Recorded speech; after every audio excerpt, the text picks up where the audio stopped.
Hello, ladies and gentlemen, it is your host with the most, White Boy 7th Street, and welcome to my first ever Star Wars Battlefront full entire gameplay. 15 minutes of chaos. We're gonna get 36 kills.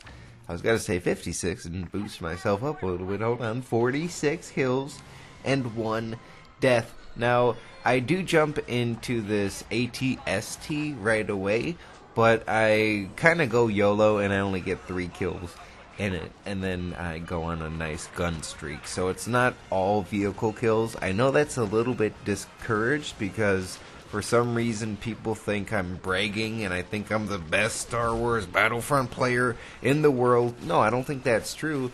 I do think I'm the best on PlayStation 4.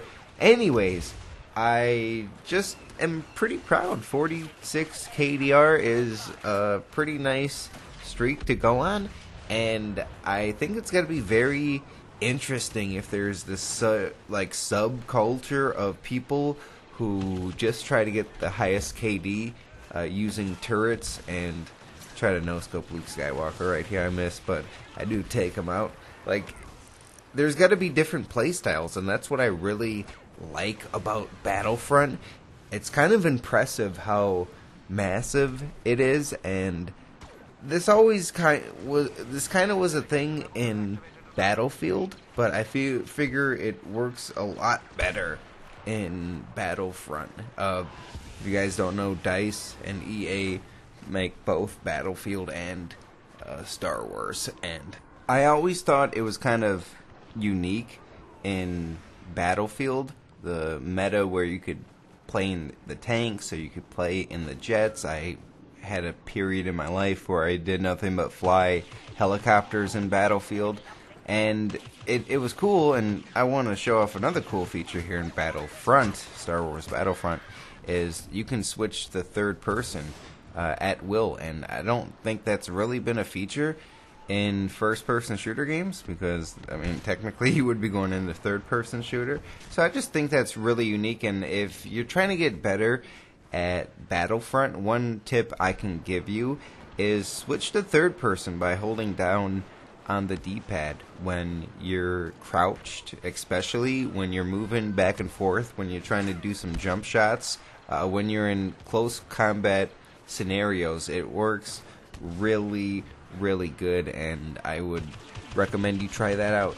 It worked for me right there when I was hugging the wall. They couldn't see me because I was crouched, but I had that third person perspective to see over my shoulder, and I could see them coming. People do it in DayZ all the time. But anyways, what I was talking about is I thought it was really cool in Battlefield how there was this all-out war going on, but it always lost its appeal like 2 or 3 months after the game came out for me.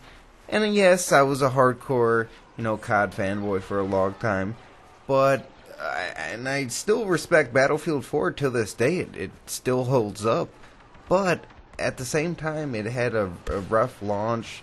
It lost a lot of appeal to the general population back then, and basically what I'm trying to say is it was a genius move to take the creators of Battlefield and give them the Star Wars universe to have this truly impressive, massive battle that's going on, this war, 20 people on both teams. You have these AT-ATs, the AT-STs, you have the planes going back and forth, the X-Wings. It's just awesome to experience any part of that. And you can pick, what do you want to do? Do you want to be a sniper? Do you want to play the objective? Do you want to get in these tanks? Do you want to be a supportive player? Like, there's so many different roles and so many different scenarios that you can do, and this is just one map. And I've played it, I don't know, like 50 times, and I still am loving it. I am getting a little snow blind from looking at the snow all day long, But other than that, it is really awesome. And I really, really hope that they include some more maps or game types. I heard if you leave a like on this video and we get over 5,000 that they would. Maybe I'm lying for personal reasons. But anyways, I want to hear your opinions. What do you like about this game? What don't you like about it? I know we're only testing out this one game type that kind of reminds me of the game type Rush, but just a little bit more intense. The spawns are so good and action-packed. Like, they always have something going on, even though these maps are pretty huge, but there's always some action. So I go on that nice little sniper streak, and I really like in this game how you can use your jetpack to reach on top of mountains, and a lot of people do not expect people to be looking down. So that's another tip that I can give you. Take the extra jump, like use your jetpack twice and get on top of some mountain and use your sniper rifle. People are not going to expect you to be up there. So I did fall back to get into this ATST because I figured I have a nice score going right now. I want to keep it rolling. I want to keep it going. And a really easy way to get kills is use these and use them effectively, or be aggressive with them as well. It's an offensive weapon, and you don't have to take it like a tank, because you're literally a sitting duck. You kind of look like a standing duck with some weird legs, a shaved duck. I don't know. And these look so creepy too, and they're scary. They're very intimidating. Every time you look at them, it looks like they're aiming at you. And I really, like I was talking about earlier, there's this whole different battle going on right now in the cave system, and the only part that I'm experiencing is the exit/entrance, and it's still going down. Luke Skywalker, here's another tip. If you're getting into Star Wars Battlefront, do not fight vehicles as the heroes. It's not very effective. You're gonna die. You're gonna lose that fight. Try to take it to close combat scenarios away from vehicles as far as possible. That's my tip for you. Now, as powerful as these vehicles are, one thing that Star Wars Battlefront did really well is your weapons, your regular weapons, are very effective against vehicles, and especially your sniper rifle. A lot of people have been using that as their default, but if they're not, they probably have a grenade on there, and they all work great against vehicles. And even if you're doing really well, you pick up one special around the map, that thermobaric grenade. You launch it anywhere near this and it destroys it. So there's a really nice balance to that. And there I go, falling back again. I wanted to get a high score, so I want to preserve my life, and I fall back. And I wonder if I would have had a higher score if instead of the ATST I take the AT-AT. And I hope I'm getting this terminology correct. I kind of want to go back and watch all the Star Wars movies. I watched 4 and 5. I still got 6 to go, and then I think you watch 4, 5, 6, and then 1, 2, 3. That's how you're supposed to watch Star Wars. I'm pretty sure. And it's really cool to see how realistic like everything is, from the sounds to the X-wing to the lightsabers, and the gun sounds are absolutely incredible. And one tip in this vehicle that I can give you is save your L1 for people who you want to murder. Close range, they're creeping up on you, they're freaking you out. Just use L1 to take them out, and don't worry about them anymore, and it gives you the peace of mind to move on. Like right there, it pretty much guarantees you a kill up close. The detonation is really fast and really responsive, so that's pretty cool.